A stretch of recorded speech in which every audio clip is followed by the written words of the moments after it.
श्री गोपाळ कृष्ण भगवान की जय। लीळा नंबर 192। लखुबाईसा सर्वज्ञान जवळून जाताना तिला थांबविण्याची आज्ञा। एके दिवशी सर्वज्ञांना सकाळचा पूजावसर झाल्यानंतर सर्वज्ञ यमराजुनाकडे फिरायला गेले। तेथे बसले तेव्हा तिकडे मठात बाईसा आणि लखुबाईसा यांच्यात थोडी कुरकुर झाली। बाईसा खूप रागावली। मग लखुबाईसाने वडकटी बांधली, सर्वज्ञांना दंडोते घातले, श्रीचरणा लागली आणि निघाली। जीजी मी त्र्यंबकेश्वराला जाईन। सर्वज्ञ म्हणाले, का जाता? नाजी मला बाईसाने असे म्हटले, असे बाईसांचे घराणे सर्वज्ञांपुढे सांगितले। सर्वज्ञ म्हणाले, बाई तुम्ही बाईसांचा विचार कशाला करता? तुम्ही आमच्याकडे पाहावे की? नाजी मी त्र्यंबकेश्वराला जाईनच। सर्वज्ञांनी राहायचे सांगितल्यावरही ती राहिली नाही, निघाली। सर्वज्ञ म्हणाले, जा हो वानऱ्या, राहायला सांगा, म्हातारीला थोर अनिष्ट लागेल। भट्टोबास म्हणाले, हे काय जी सर्वज्ञांकडून राहिली नाही, ती माझ्याकडून कशी राहील? सर्वज्ञ म्हणाले, ना जा, तुमच्याकडून राहील। हो जी। मग भट्टोबास आले व म्हणाले, हे काय झाले लखुबाई? सर्वज्ञांनी राहायला सांगितले तरी राहिल्या नाहीत, ते का बरे? ती म्हणाली, नको नागदेवा, मी जाणार। शिवाय सर्वज्ञांचे जे व्हायचे ते झाले, पण तू तर मला कधी काहीच म्हणत नाहीस की? हे काय झाले लखुबाई? कुणीकडे सर्वज्ञ आणि कोणीकडे मी? नागदेया, सर्वज्ञांचे काय? सर्वज्ञांचे ते झाले की तू तरी मला कधी काही म्हणत नाहीस की? तेव्हा भट्टोबासांनी मनाशीच म्हटले, ही तर माझ्याकडून राहू पाहते आणि सर्वज्ञांनी मला राहविण्यासाठी पाठवले आहे, तरी राहायला सांगावे। हो लखुबाई, तर मी तुला राहायला सांगतो, राहा। ती हो म्हणाली, राहिली। तिला मठाकडे परत नेले। मग भट्टोबा सर्वज्ञांजवळ आले, दंडोते घातले, श्रीचरणा लागले व म्हणाले, हे काय जी सर्वज्ञांनी राहायला सांगितले तरी राहिली नाही आणि माझ्याकडून कशी राहिली?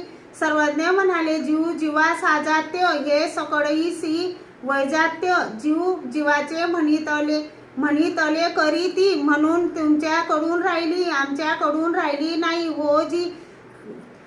जेची विग्रह तेची आधीन, तयासीची वेगळा होय। अपरोक्ष ज्ञानी यासी बहुरूपता बहुकामता होय।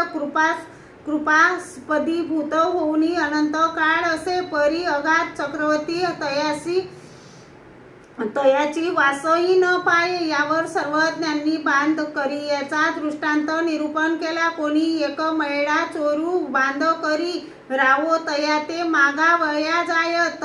आरे मळिया, हे बांध आम्हासी दे, मग तू म्हणती ते आम्ही तुझ देऊनी तो रायासी नेंदी। मग पंचनगरे मागावया येती, तया नवई मागावया येती। आरे मळिया, हे बांध आम्हासी दे, मग तू मागसी ते आम्ही तुझ देऊनी।